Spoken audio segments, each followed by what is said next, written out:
We'll put do not disturb. There we go. Okay, Chavra. There are a number of important and really interesting what we call shas sugis that come up in Bris Milah. We touched on a bunch of them, and we're gonna a little bit this evening. We'll see how it goes.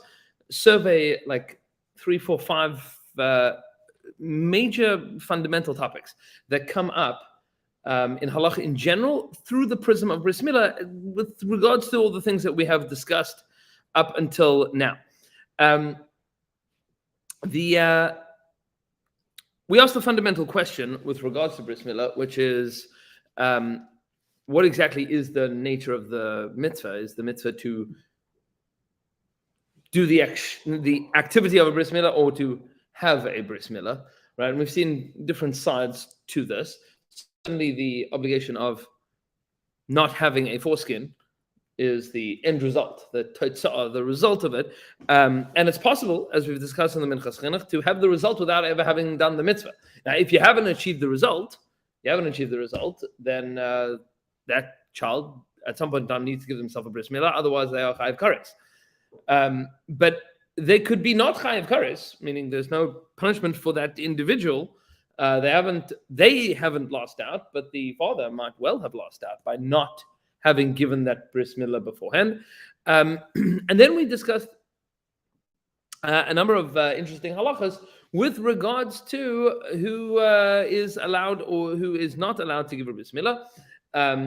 Specifically, we raised the question about women. Are women obligated in bris milah? Are they exempt from bris milah, or are they also to give a bris milah? Right? We gave those possibilities. We're going to dial into a few of those details this evening. If you take a look in the Minchas Chinuch on page Chavtes over here, Chavtes, we can take a look at Os Yud Daled, which has some really interesting and fun applications. We're going to come back to a little bit of self-surgery. Right? We discussed what happens if a person is 13 and requires that they should have a bris milah, and now needs to have one. So what do they do? So there's an interesting discussion, and this comes up, and this question comes up, every couple of weeks, months, years. Somebody finds out that that they're Jewish. They knew that they were Jewish. They discovered that they should have had a bris milah, but they didn't have a bris milah. But they did have a circumcision by some doctor in a hospital, or witch doctor, not in the hospital, right now. Right? Somebody gave a bris milah at some point in time. So, and we are on page Chavtes Os Yud Daled. So says the Minchas Chinuch as follows. He says, "Goy pasul lamu." A non-Jew that gives bris milah is pasul. That is not the mitzvah of bris milah. Muvur be'avodah zarah chav zayin and aleph. That's you'll find that in the Gemara. Minayin the milah b'goshu psula. The Gemara has a limit to learn that milah through a non-Jew is pasul.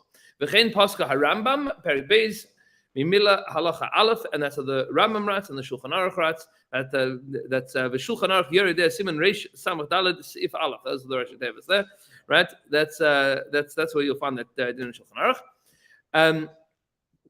And then it becomes interesting. V'immal, what happens if a non-Jew gave a bris milah to the kid? Meaning, you have a family that's not affiliated. They know 8th day is supposed to come around, and the father says to the non-Jewish urologist, pediatric urologist, please give my son a circumcision. And he does. It's on day 8. But the male was not Jewish. So is that a milah or is that not a milah? So the Shulchan Aruch writes, and we pass on that he has not fulfilled the mitzvah of bris milah. Right? When you say he, the father. The father has not fulfilled the mitzvah of bris milah because the person that gave the bris milah is pasul. Pasul lamul. He's not a person that is capable of giving a bris milah. He can't fulfill the mitzvah for you. Now, this is a little bit interesting because the result of the mitzvah is the same. But as we've noted, there is the mitzvah, the activity, and then there is the result. So the son's fine, maybe. The father definitely did not fulfill the mitzvah. because the guy is Pasul Lamul. The non-Jew didn't fulfill. Isn't it the father that's doing it? So he's using a substitute? Right. So says Mabba, hold up a second. Isn't this a question of shlichus? Right? You have an agent, right? You have an emissary, an agent that is. Because it's an isn't it? Oh. So what's the chiddush? Of course, if a non-Jew does it, it's not going to be fulfilling the commandment of Milah. So this is an interesting question, and we'll see this in a second, because the non-Jew has achieved the result of bris milah. The result has been achieved. That's the same as the kid being born circumcised. So maybe that depends on how we view a kid being born circumcised, and we'll see the difference in a moment. What happens if he did this? Day 8 rolled around, and the father gave the knife over to the non-Jewish urologist and said, "Off you go." Right? And he did. He says, "Das habes Yosef." The way the Torah understands, Nira, it seems. He does not need hatafas dambris. I mean, he doesn't need a pinprick of blood to be taken out. Yes. Yes. Similar to how, like, when in a restaurant, like a Jew just needs to turn the fire on. Like, to what level does the father need to be involved to make it not hustle? Good. Hold up on that question for a moment. It made me think of that when he said, "I handed him the blade." It's like, is he part of it now? It's like, is it as if he's doing it now? Yeah. Or does he have to do like a little cut? And like, is there a way to have it so that you can do it this way? Good. Hold on to that question for a moment. That's an important question. He says, "V'hinei al karachach zemavur b'shas." The Apostle Amul. What comes out from the Gemara is that the non-Jew is Apostle Amul. He says, "Hani lechatchila." That's only lechatchila. What do you mean lechatchila? But b'diavad, he achieved doing a milah. He says, "V'lichare kasha." This is very challenging. This is difficult. Says Ledas HaKresu place, like the Kresu place writes in Simon Chav Ches, places Simon Kuf Gimel. Siv Cotton Gimel. Shekasa al Dibra Hasha Chash Mishpat Siman Shin Pebeis Siv Cotton Dalad. Yeah, it says this is challenging. Why? The data, because the opinion of the Kresu place is the Avia Ben, the father is Osur Lechabed Acher b'mitzvos Milah. The Mevatel mitzvos Esa. You cannot give over the mitzvah to somebody else. You can't say, "I don't want to do it, you do it instead." You can't say, "I don't want to do the bris milah, somebody else should do the bris milah." Like if you shechted a behema, so you have to cover the blood, right? Well, a knife or a chai, right? Not a behema, not a cow or but a behema daka, or a small animal or a bird, you have to do kisa adam. You have to cover the blood. Because of our crazy, not a behemoth chaya. So because of our crazy place, and the crazy place writes, dafka derech kibud aser, that you cannot honor somebody with bris milah. You can't say, "I don't want to. I'd like to honor you to do the bris milah instead." That you can't do. What can you do? Aval ba'is shaliach bishvilay shaper dami. But you can have an agent, meaning you can't abdicate and honor somebody else. But you can say, "Do it on my behalf." Those are different things, right? Those are different things. I have this with people and mezuzahs all the time. So I go put up mezuzah at somebody's house.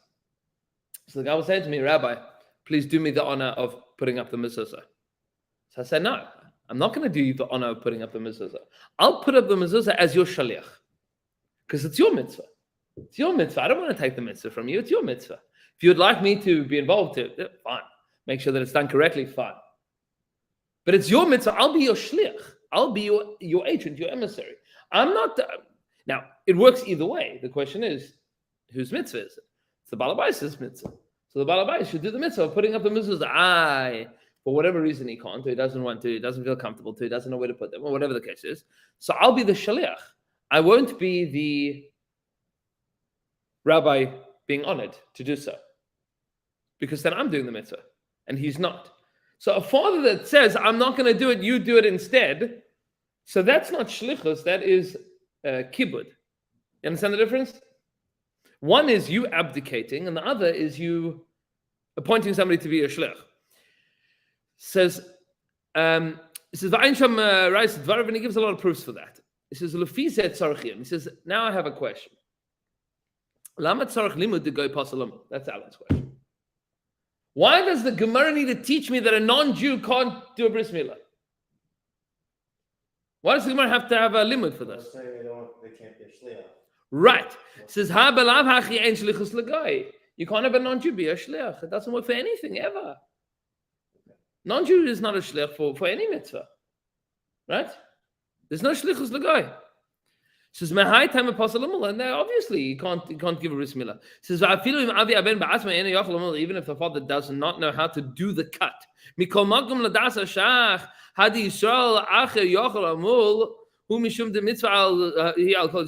If the father can't do it and another Jew does it, the reason the other Jew does it is because the other Jew is also commanded to ensure that this child gets a bris milah.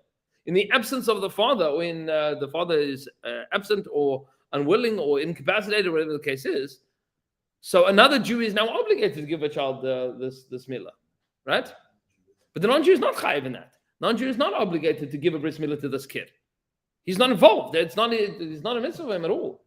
So we're saying that a goy, it never works to have a goy be your shaliach in the case of doing a mitzvah, because the goy didn't have the command on himself, and therefore when he carries it out on your behalf, it doesn't help. Right. What about appointing a woman as your shaliach? Oh, so we'll get there. Hold on to that for a moment. We'll see that in Shulchan Aruch. In Shulchan Aruch, we're going to see that. It says, "Aval goy v'adei pasul," but a goy is for sure pasul. It says, "Afilu yishol begadlusay hu ba'atzma." The kid grows up; he has to give himself a bris milah. Or he could appoint a shaliach to give himself a bris milah. Right? That's a little more complicated, right? It says, "V'goyim lav b'nei shlichus," but non-Jews don't have shlichus at all. He says, "V'ayim b'tshuvas b'tvuah shar." He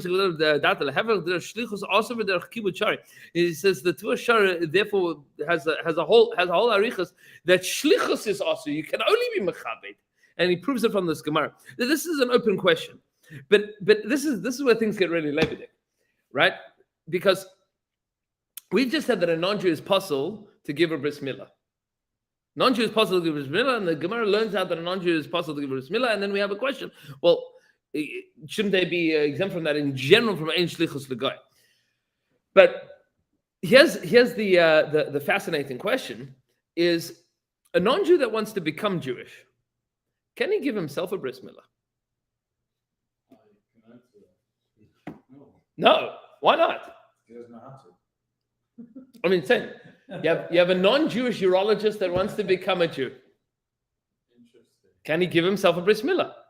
Well, when do you because he's not Jewish yet. So Matt says he's not Jewish yet. Because they do it before the dip. Right. Because you have milah and then tvila, right? Well, actually, you shouldn't even have milah and then tefillah, because you're giving someone a circumcision who's not Jewish. No, but the milah is l'shem gerus. The milah is for the sake of becoming Jewish. So that's an interesting question. The person we'll see some ramifications of that. Stuck, like, what's the difference between a Jewish boy that gets circumcised on day 5, Right. But he's 13, but he's circumcised, so there's nothing. Right. So why does the convert need? So this is interesting. Here's the fun question. Take a look at the next paragraph. V'nirib Pashut. It says, seems to me to be obvious.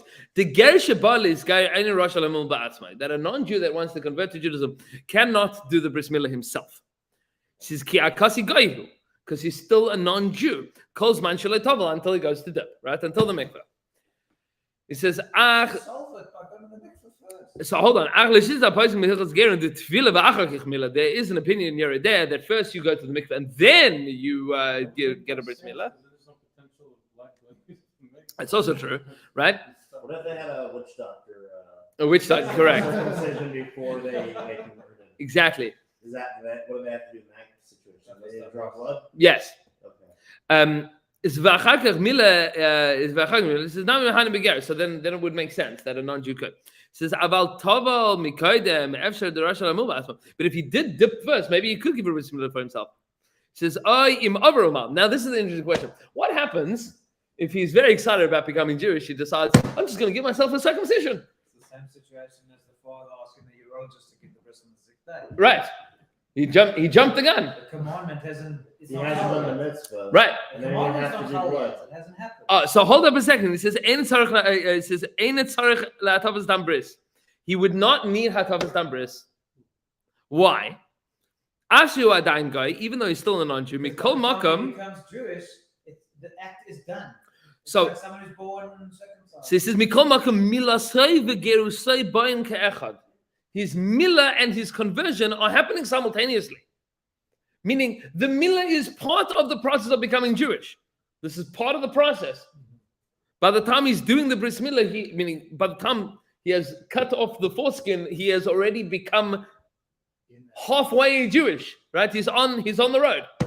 Says you found this in the Gemara many times. You found this a number of times. So, for example, the Gemara asks the question. This is a question in Gittin for those that are learning Daf. That's not quite up to there yet. About freeing a non-Jewish slave, right? Freeing a non-Jewish slave. So, in order to free a non-Jewish slave, you have to give them a document, a get shichrur, a document that frees them. So the Gemara asks the question, well, we have a principle that Masha Kana Eved Kana Rabbi, that anything that a slave acquires, they don't acquire for themselves, they only acquire it for their master.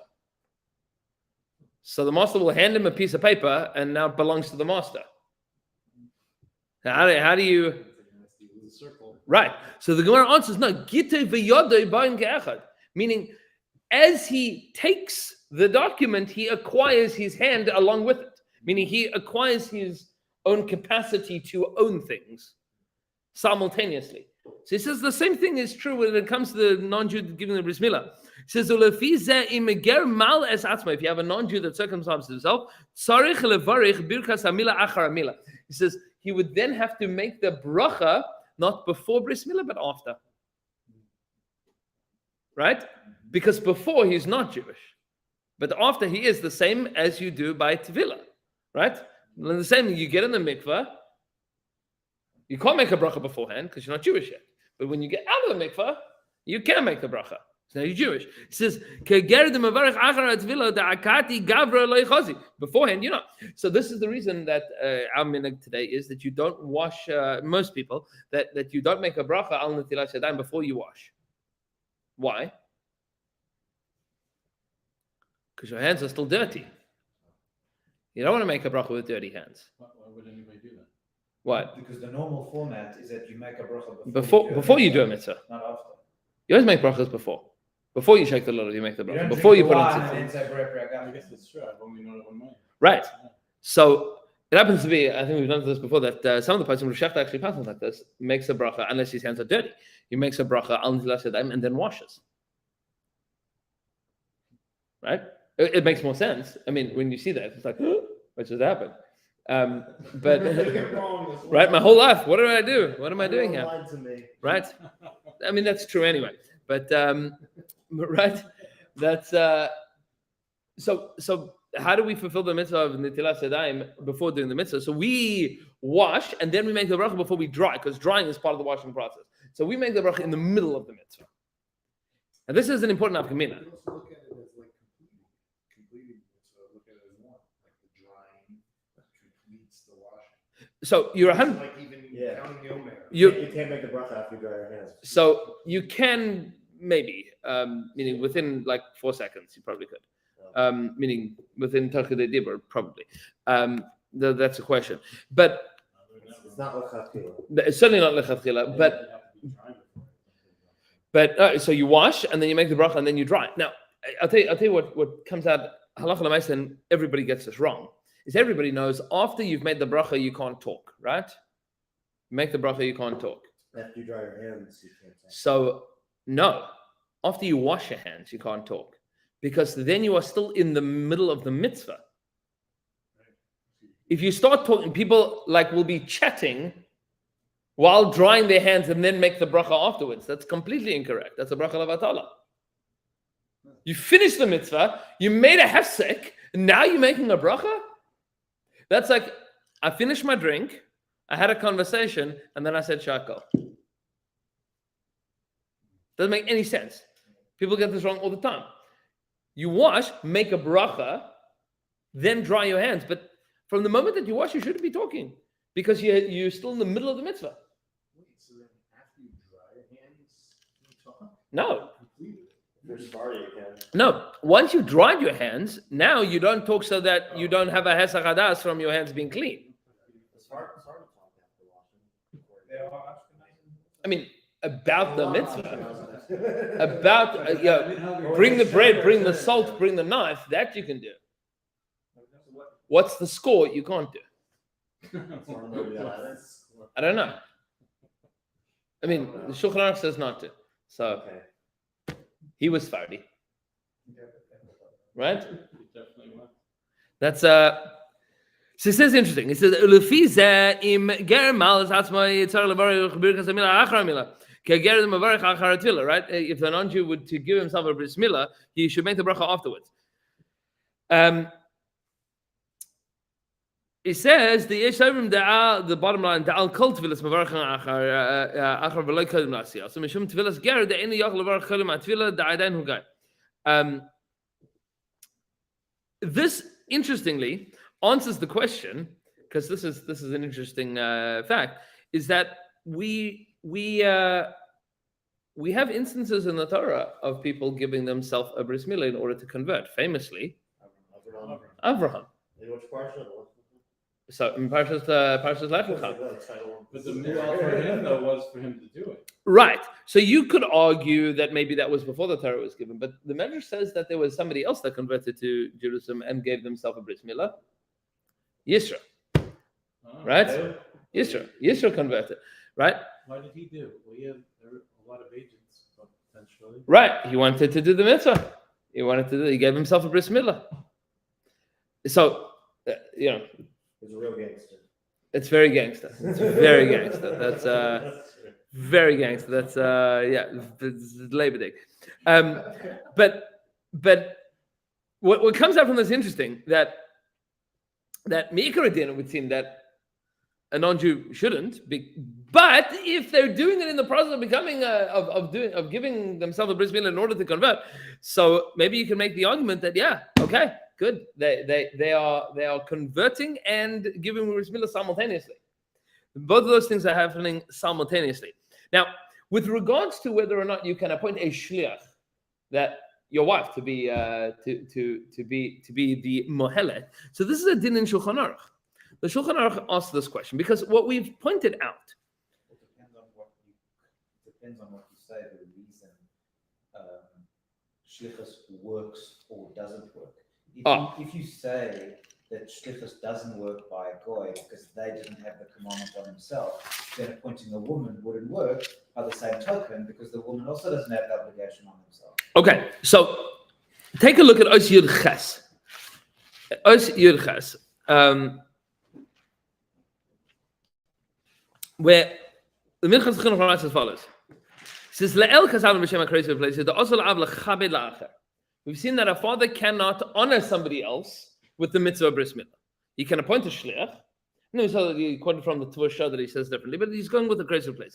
Kreis V'Plei says that you cannot honor somebody else, but you can honor a shliach. It says, Ach mishum shlichus mutar, the shlichus shalom k'maisa. But you can appoint a shliach because your shliach can act as your agent. And this is how we pass on the halacha, right? Anytime that you go to a bris, so the mol will say, you are appointing me as your agent to do the bris milah, right? That's what the mol will say. It says, Imkein lefi zeh. If this is so, cherish shoyte v'katan psulim lechatchila lamul delav b'nei shlichus neinhu. If you have a cherish, a shoyte, and a katan. So cherish, shoyte, and katan is a category in Shas, you see in Shas and Mishnais throughout the entirety of the Torah. Cherish means, in general, when we say cherish today literally means deaf, but stam cherish, a regular cherish throughout the Mishnais, is a cherish that is a deaf mute. He can't hear and he can't speak. That's called the cherish. Shoyte is somebody that's crazy, and katan is somebody that's under the age of bar or bas mitzvah. And cherish, shoyte, and katan. So a cherish, a shoyte, and a katan are not able to be a shliach. They can't act on your behalf. They can't be appointed with agency. says Va'ayin Rambam Perik Beis Mimila Halacha Aleph Shulchan Aruch Yerei Siman Reish Samach Dalet Sif Aleph the katan mal lechatchila. That a katan can give a bris milah lechatchila. Now, lechatchila means halachic lechatchila, halachic ideal, not medical, right? you're not asking your 11-year-old to give a bris milah to your 8-day-old. That's not a good idea. But the Shulchan Aruch writes, bless you. Shulchan Aruch writes as follows: Hakol ksherim lamul. Everybody can give a bris milah. Afilu eved, even a slave, that's a non-Jewish slave, that is quasi-Jewish. Isha, a woman, v'katan, and a child. That's in the Shulchan Aruch. You don't know the Shulchan Aruch yet. That's how the Shulchan Aruch says. That's how the Shulchan Aruch says. Okay. So that's an interesting question. You can't be mechabed the katan. Let's say, I don't know. The katan is the Vilna Gaon, right? The Vilna Gaon is the katan. You want to be mechabed him. You can't be mechabed him, says the crazy place. You can't be mechabed the Vilna Gaon to give a bris milah to your child, because you can't be mechabed him. You can't abdicate the mitzvah. You can't make him a shliach because he's a child. Because he's a child, you can't. So what's going on here? This is the question that the Minchas Chinuch wants to know. How come it's lechatchila you can have a child give a bris milah? By the way, the Reb Chaim Volozhin writes about the Vilna Gaon that when he was 9 years old, he wanted to make a golem.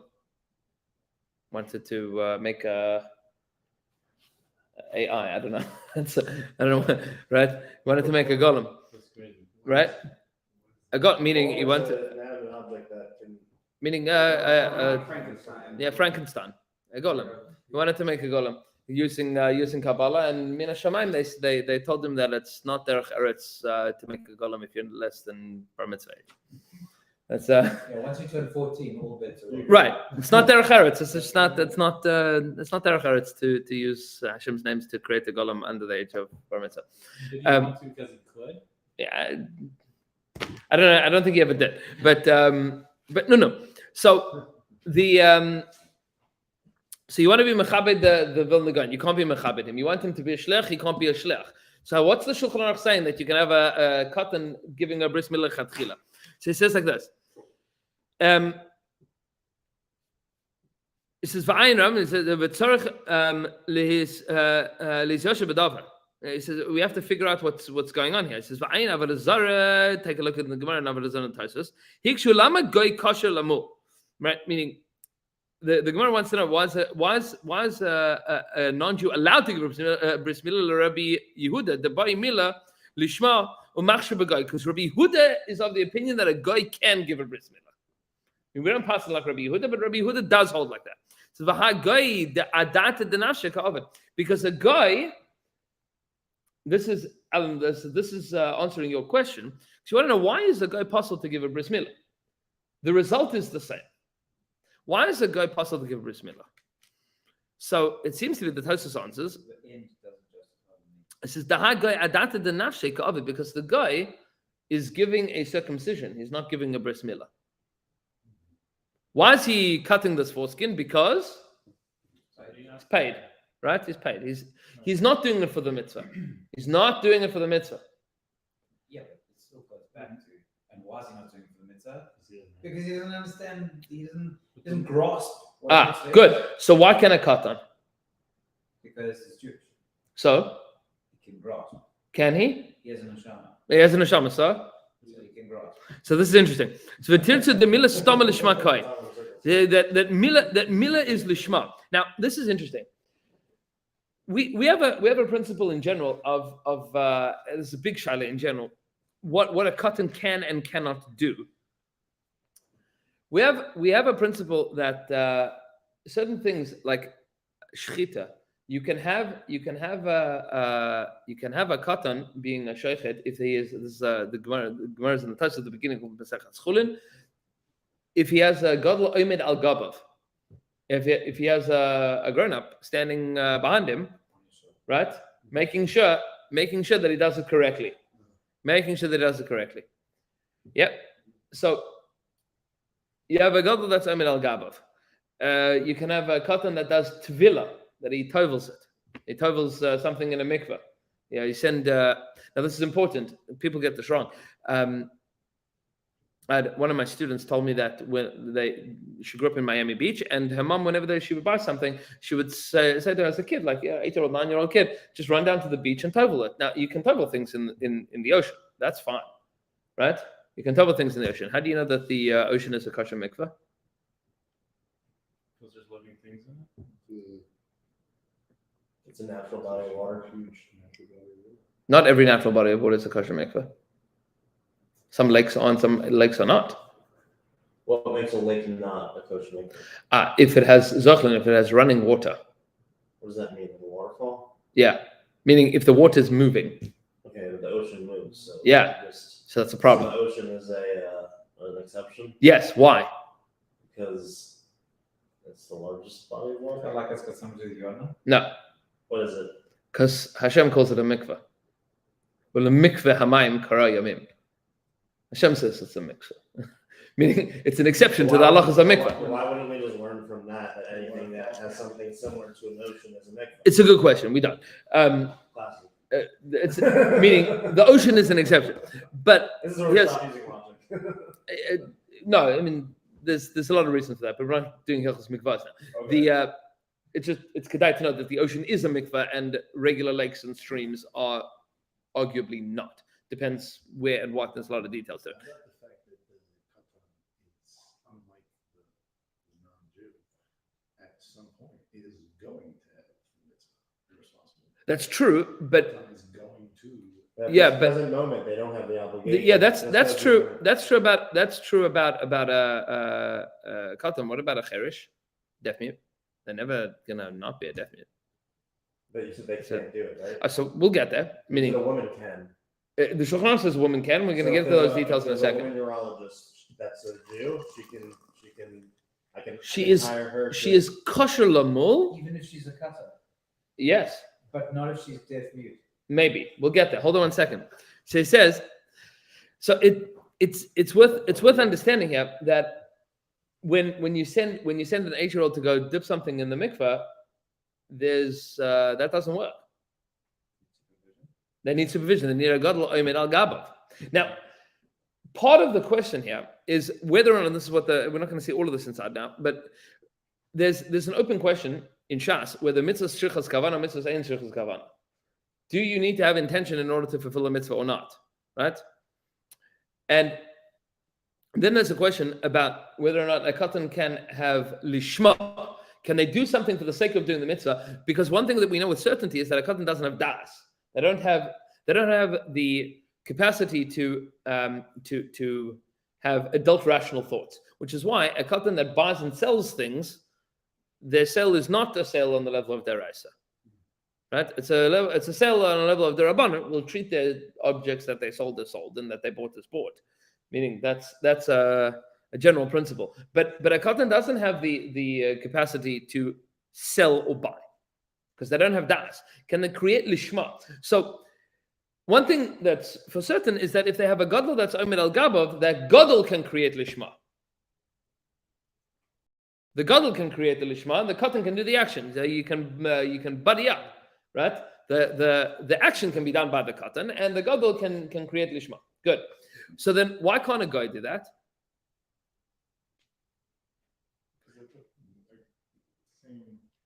So the Achronim, we're not going to do all of this now because we're going to get into the sugya of women in a second. But there's a difference. There's a fundamental difference between the capacity of a katan to create lishma and the capacity of a guy to create lishma. The katan is a blank slate. You, the grown-up, can say, okay, he's doing the activity. What's his intention? It's irrelevant. I'll give it intention. I'll imbue this action with meaning. But the non-Jew that's doing it could be saying whatever they want. It's just an extension of you doing it. Right. The katan is like is your monkey. What if the non-Jew is a cutter? So if the non-Jew is a katan, would be the same question, right? The non-Jew is a katan. They don't have das. They don't have das. Maybe a non-Jewish katan would be kosher for Milah. By Yes. that logic, Yes. a non-Jewish katan would be okay because we know that between a non-Jewish katan and a Jewish katan, neither of them have died. Correct. And a katan, regardless of the religious status, has to be supervised by Right. somebody who can imbue the action with the kavanah. Right. So here's the interesting question: is when we say that a non-Jew that does an activity, right? Meaning it comes up in Gittin, a non-Jew that writes a get. Can the non-Jew create the lishma of a get? So a katan can write a get because you can tell them the lishma. Can a non-Jew? So we say no, right? Is that no fundamental no? Is that a fundamental no, or is that no a questionable no? So that's a machlokas in the Rishon. Now it's not a machlokas by Bris Milah, because Bris Milah there's a pasuk that says that a guy, at least not according to Rabbi Yehuda, but according to the Rabban, that's the majority opinion is that a non-Jew has a pasuk that says that they're not allowed to give a Bris Milah. But in general, when we say that a non-Jew doesn't create lishma, is that a suffix or is that for sure? So Rosh Hashanah has this chakira, a question from Rabbi Kiva Eiger, in a different context, that the nafkamina, it's a fascinating nafkamina. Nafkamina means practical ramification. What happens if you have a non-Jew that does an action and then converts? And then you ask him, what were you thinking at that time? And he says, yeah, I was thinking to do the mitzvah. Meaning, does it work now? Because now retroactively, he's told you. Yeah. So Rosh Hashanah says, if it's a my son's bris. Oh, My son bris before we converted. So. there you go. And then put the base in. That was. There you go. Right? Because he could say afterwards, yeah, gave him the bris milah for the sake of converting to Yiddishkeit. Meaning, I've now imbued this activity with meaning. Very relevant to this. Right? So now you can. So that's what Rosh Hashanah quotes in the name of Rabbi Kiva Eiger, that before a non-Jew converts to Judaism, you can ask them a question. They might tell you the truth. They might not. You don't know. But once they've converted to the Yiddishkeit, now that you say, what meaning did you have in that activity? They can say, this is the meaning that I had in that activity. Because I can tell you what I was thinking beforehand. Right? So a katan is kosher, but a non-Jew is not, because the non-Jew is al data the nashakavet. He's not a blank slate. He might have whatever intention he has. Now, whatever the katan's thinking is irrelevant, because his thought is not a relevant thought in terms of imbuing this activity with meaning. But a non-Jew could imbue this activity with meaning, could be antithetical meaning. Right? The non-Jew giving bris milah could be like, I'm giving this bris milah because I want him to be Muslim. Like, that's frightening, right? That's you don't want that, right? So you don't know. You don't know. Once he converts to Judaism, now you can say, well, what were you thinking? Yeah, I thought I was giving a bris milah, the second bris milah. So that's an important nafkamina that comes out here. Now, how does the Shulchan Aruch write with regards to women? And we're going to talk about a fascinating. It's a lot of lebedik lamdas we're going to see in a second. The Shulchan Aruch writes as follows: Kol ksherim lamula afilu eved isha v'katan va'oral yishol shemezu achav machmas milah. You can also have a Jew that is uncircumcised can give a bris milah to another Jew. Why would a Jew be uncircumcised? Because his brothers died from hemophilia. Right? His brothers bled out. So if he has two brothers that bled out after the bris milah, he doesn't have a bris milah. Now today we can give that child a bris milah because we can cauterize the wound. But it used to be that once you gave a bris milah, the baby bled out. That was it. Right? So that, right? They didn't have. By the way, there's a fascinating question. Maybe we'll do it a week or two. Maybe we'll talk about this particular din. Is what instrument can you use for a bris milah? Specifically, can you use a laser? Because a laser cauterizes as it cuts. So that would be excellent for somebody that. Today you just give them medication for blood clotting. But in theory, right? Could you give them bris milah with a laser? So but if you have a Jewish grown-up male that knows how to give a bris milah, that is the number one priority. That's the first. That's the best. If a non-Jew did everything else and then a Jew did the final swipe, then it's- Yeah, that's Going fine. Back to my question. That's How the bris milah. little does the father need to do if a non-Jew is going to do the rest? Well, so there are two stages to bris milah. There's milah, which is the cutting off the foreskin, Mhm. and then there's priya, which is peeling back the membrane that's underneath. Both of those steps need to be done by a Jew. Okay. Now, what you have sometimes, there's a number of people in our community that that set up that you have a male come to set up the bris milah. They put the clamp in there, and then all the father does is just swipe. And that's and then he's done the mitzvah bris milah. The male usually does the priya Membrane afterwards. is first, or No, after. First you cut off the foreskin, and then you peel back the membrane.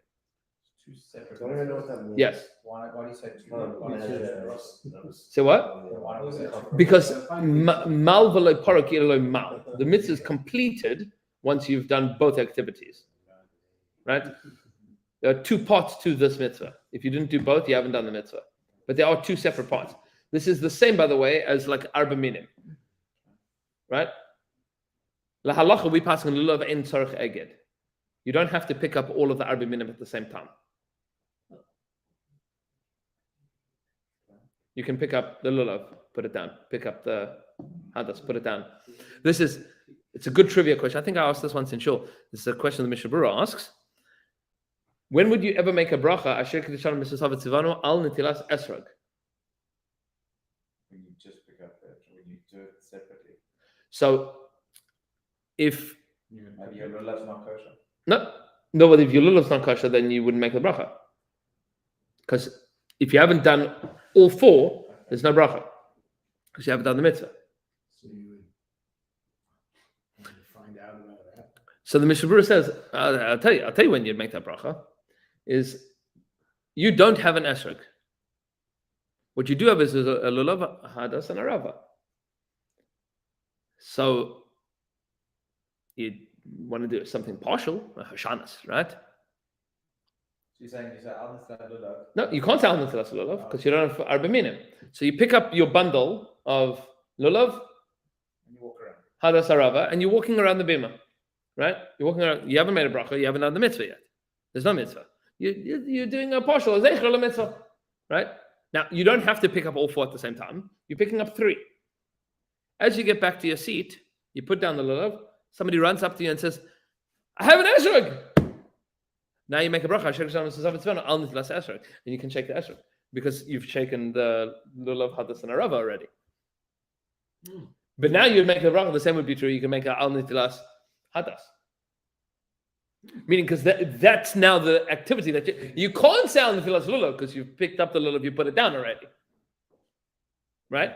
But if you have the esrog, so you can say al nitilas esrog, That completes all. and then it completes the whole mitzvah. So if you did milah but you didn't do priya, you haven't done milah. You have to do both. There's two activities. Now, in theory, you could have two separate people doing them, right? You can have one person do the milah and one person do the priya. And we do this if the father knows how to do milah, but he doesn't know how to do priya. So the father can say, I'll do the mitzvah of milah. You don't want to give somebody an honor. You can't do that. The Christian place says you can't. Says the Ramah as follows. V'yesh oimrim d'isha loy samu. There are those that are of the opinion that a woman should not give a bris milah, which is the Smak and the Hagas Mordechai. V'chein nohagim lahadar achar ish, and this is our minhag. We try to find a man to do the bris milah. Now, Why? that's so the why is a right. Right. Let's hear the Torah The- say it. The why is an interesting question. The Gemara asks the question: if a woman does a bris milah, is that kosher at all? We already said that it's fine. Shulchan Aruch paskins, yes, it is kosher. Shulchan Aruch paskins that it's kosher. There's a day in the Gemara that we don't pass tonight that it is not kosher, right? That a woman given bris milah is like a non-Jew given bris milah, and that the pasuk of Osoi comes to say that she's not even allowed to, that if she did the bris milah, it's not a bris milah at all. And then the Gemara asks, wow, what about Tzipora? So the Gemara has a long limit to try and explain how what Tzipora did was not give a bris milah. She only set it up. Moshe Rabbeinu finished it. Or alternatively, she got somebody else to do it. She just ensured it. There's a lot to figure out. But l'maisa we paskin that a woman can do a bris milah, but she's not chayiv in that mitzvah. She's not chayiv in the mitzvah. Her obligation of bris milah is only in as much as there is a mitzvah on all Jews to ensure that this child gets a bris. So what if she wants to do it, or what if she's the most capable person in the So it's community like a that can low do it? level of kiyum. Meaning, the father has a chiyuv of giving bris milah. He should appoint a shliach that can do the bris milah. Could he appoint a woman to be a shliach to do the bris milah? In theory, yes. You could even point to a katan. Right. In theory, yes. You could have But it's better to do an adult male. better to do an adult male. What if the woman is a urologist and the adult male is his first time? Yeah. doing breast milk? So And this it's is cute. right. No, So we this don't is get there. so this is an interesting question. I just want to say the woman is more competent. Right, It's very so- clear to everyone. So It happens. this question is an interesting and an important question. What happens? And this happened in Soviet Russia, where you had a the mitzvah is lahadar acharish, that you should try to find somebody that is chayv in the mitzvah of bris milah to appoint as your shliach in your stead. What happens if you can't find them in the 8 days running around? Or I'll make it even more levitic. The milah is supposed to be on the 8th day, right? The 8th day is on Shabbos. This baby is born on Shabbos. The milah is supposed to be 8th day, which is Shabbos. You have two options. Either you can have a irreligious guy drive in to give the baby a bris, or the mother who happens to be a pediatric urologist. So who should give the bris? The mother of the pediatric urologist. On the 8th day, right? Lich'ora, we would say that. It seems to make the most sense. Right. Lich'ora, we would say, because to have the Mechala Shabbos to do it would be a problem. In general, is a Mechala Shabbos disqualified from giving a bris? No, unless we're going to say that Mechala Shabbos is like an Oved Avodah Zarah. Can they carry the knife? You have to When be at there's the no Shur Arab? Shabbos. Right. If there's no Arab, can the No. carry? Okay, so No. what if he does? Can you do the bris still? No. Okay, so that answers the question. So you have a Mechala Shabbos, he says, I'll sleep over. This week. So, right. So that becomes a little bit more Labor Day. Right? That becomes a little bit more Labor Day. But I'll give you enough Gemina that the mincha, this is very you guys awake for something like Lumdish? Well, do something Lumdish. This is okay. If you take a look on page Lamed Gimel,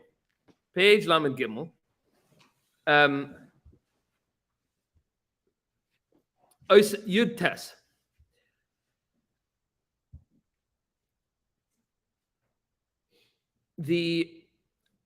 Let's skip the first paragraph. Take a look at the left-hand side. Ulashitas hasovrim. Now,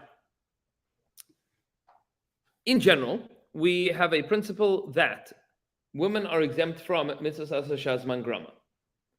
Yes, mitzvahs asher shazman grama. We also have a principle in Shas, going back to what we spoke about having children, about mitzvah ba'avera, is in general, we have a principle in the Torah that a mitzvah's essay, that a positive mitzvah will push away a negative mitzvah. So, for example, if a person has tzaras, the Gemara in Yevamos gives this example. If a person has tzaras, a number of places, person has tzaras on their foreskin, there is an isur in the Torah of cutting off your tzaras. You have to go and show it to the kohen and then wait, etc. But what if you turn 13, you look down, you go, I have a foreskin. Good, get it removed. Oh, wait, I have tzaras on my foreskin. So I can't remove it. That's not a line you hear every day. No, that's it's a very busy bar mitzvah, I'll tell you that much. It's a lot going on for that bar mitzvah.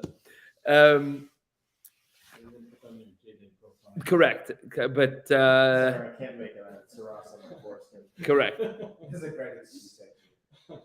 That's, You should be sorry that I have a headache. Correct. I have tsaras on my foreskin. So can you cut it off or not? So we have a principle in Shas that an essay, mitzvah essay, a positive commandment is doicha the lois essay, pushes away the negative commandment. Meaning, I'll give you a more pedestrian example. If you have a garment that's made out of linen, and you have tzitzis that are made out of wool, four-cornered linen garment, that's called shatnez. You can wear that because because the positive mitzvah pushes away the negative mitzvah. Now, it's dangerous. It's very dangerous because, for example, according to the opinion that says that there's no chiyuv of tzitzis at night, the moment that the stars come out, you get lashes, right? That's dangerous. You don't want to play that game. Like becoming a werewolf. Yeah, You become a werewolf. right.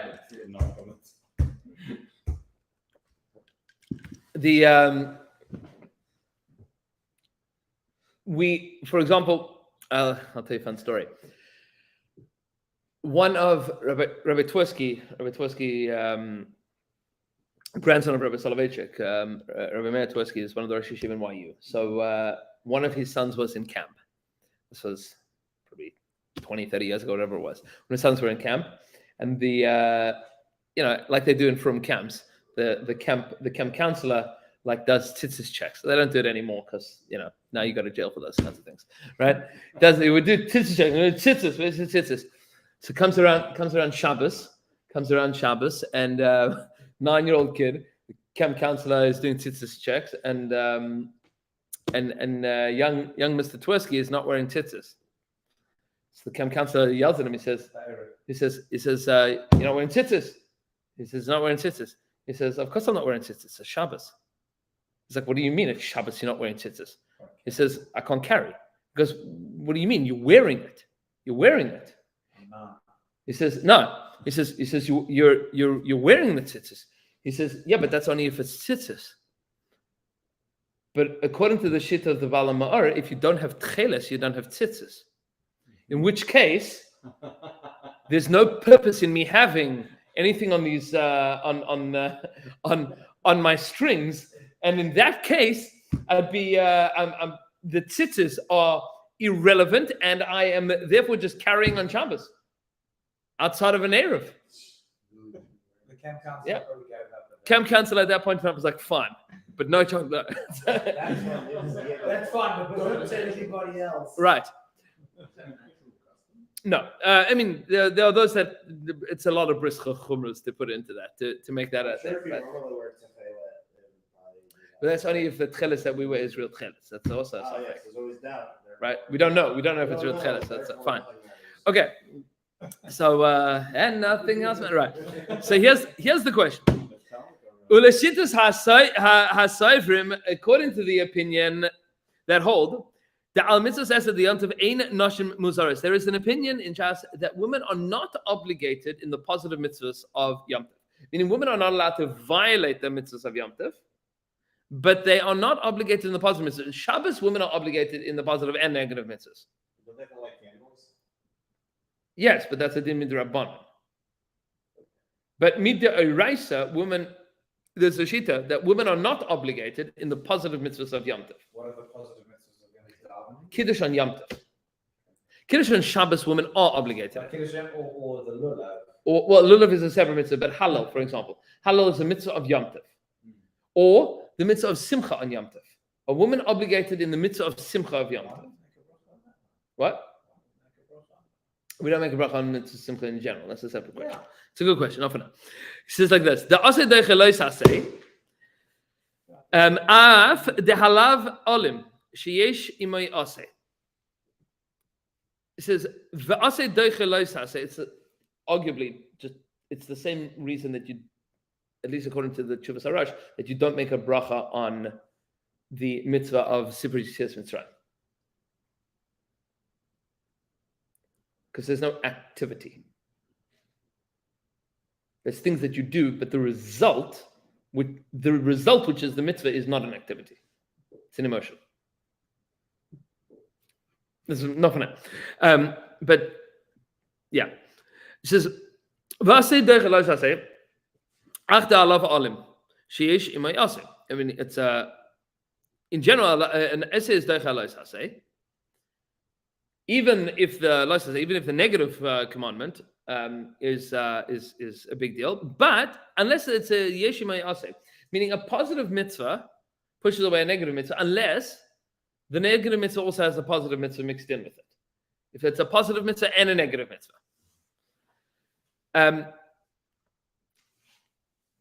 For example, with regards to Shrefas Kachim, which we're not going to get into those details now. This is where things get interesting. Turn over the page. It says, if that would be the case, so maybe you could make an argument that women should be allowed to do a bris milah on Yom Tov, where men cannot. That a woman would be allowed to give a bris milah on Yom Tov when a man would not be able to. Why? Let's say that you have no. You have somebody. It's not an eighth day. An eighth day would be Derech Shabbos and Yom Tov, right? So let's say it's day 12. Baby had jaundice. Now it's day number 12, and it's the first day of Pesach. So can the guy give a bris milah to the kid? Why not? On the 12th day? You can't give a bris milah. Once you're past the eighth. Past the 8th day, right? Once you're past the eighth day, you can't break Shabbos. Correct. You can't break Shabbos. Can't do it on Shabbos anymore. Or Yom Tov. Or Yom Tov. What else can you not do? What do you mean? What else can I'm you? saying what else like you can't. Isn't there The reason why. Is it just Shabbos? That's pidyon a bet. Hang on. But why would a woman be able to? Because a woman, you still say, Hold up. obligated in the law, Tasa. Well. So hold up a second. So this is the Lamdisha piece. This gets Lebedik. Listen up. The pasuk says on the 8th day you give a bris milah. If the 8th day is a Shabbos, so the 8th day is Yom Tov, the 8th day is Yom Kippur, you give a bris milah. Good.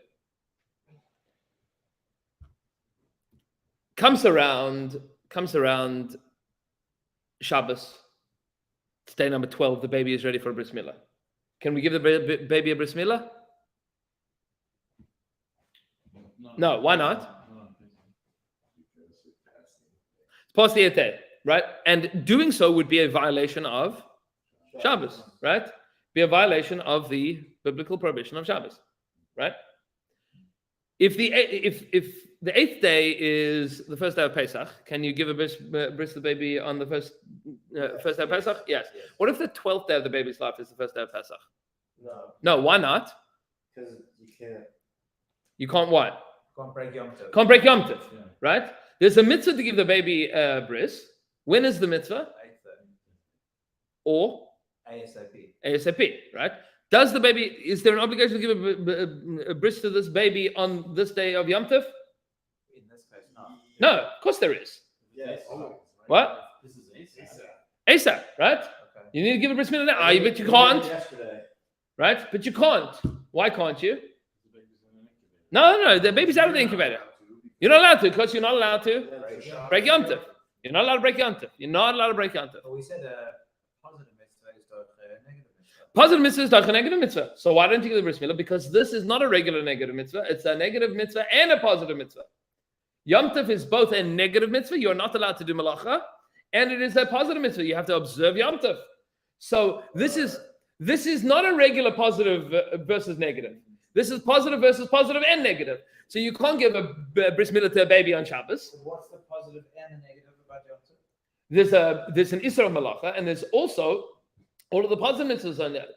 The pasuk says B'yom Harishon Shabboson, and then Kol Malachas Avodah Hashem. Yeah, but Yom So- Rishon Shabboson is implying that the negative, it's the positive, the act of the bris, Yeah. which is a positive commandment, Mhm. doesn't infringe on the positive element of Yom Tov. But it means that when you are pushing away Yom Tov, you are pushing away a positive and a negative. Meaning, because Yom Tov goes hand in hand. It's a positive mitzvah and a negative mitzvah. unless you're a woman. In which case, you're not obligated to the positive mitzvahs of Yom Tov. You're only obligated to the negative mitzvahs of Yom Tov. Maybe you have a situation where it comes around to the 12th day of the baby's life, where the father can't give a bris milah, but the mother can. It's good lumbers, no? But then the question comes is it better to have a male? So hold on a sec. Is it better to have a male do it on the 14th day of Chol HaMoed or a woman do it on the 12th? So now he has an interesting question. He goes, but he says, but this is all assuming that the woman has a mitzvah to give a bris milah to the baby. Well, the also question is who determines ASAP? The doctors. Doctors say he's healthy. So you have to give a bris milah. So the doctor's going to call you on. No. Tomorrow's going to be the best day. You're in the hospital. The doctor says he's good for bris milah now. Get it out. On Erev Yom Tov, the doctor gives the green light. What? So you wouldn't do it I now? want to see the Yeah. So he says like this. So he asks the question. It says, so here's the interesting question. We've just said that a positive mitzvah overrides a negative mitzvah, but a positive mitzvah doesn't override a positive and a negative mitzvah.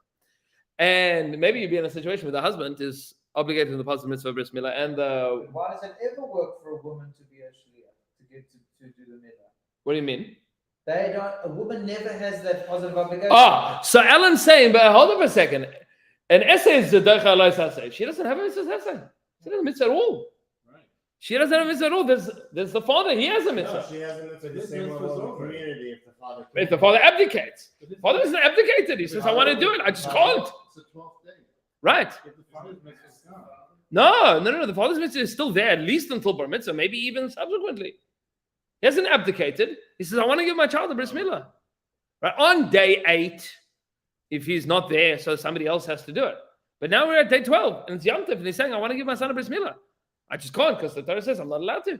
So how do you evaluate the hierarchy of?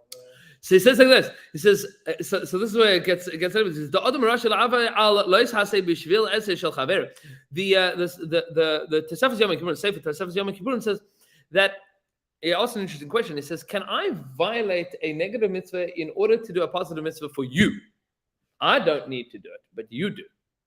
Can I do it for you?" No, because we've already said that shlichus doesn't work if you. Not shlichus. Can I violate a positive mitzvah? Can I violate a negative mitzvah in order for you to do a positive mitzvah? No. Meaning, the essay that Chalois say is that only in the same person. But the father can't make the mother be the agent. We're not talking agency yet. Hold on one second. He says he wants to know the Adam Rosh al says b'shvil essay shechavera. Af de bedide leke essay rak bechavera. I don't have a mitzvah. You have a mitzvah. I don't have a mitzvah. Right? Can I violate a mitzvah? Can I violate an isur in order for you to fulfill your mitzvah? No. Right. I also think no. Why would you be allowed to do that? Why would you be allowed to violate mitzvah to do a mitzvah? In So- that situation.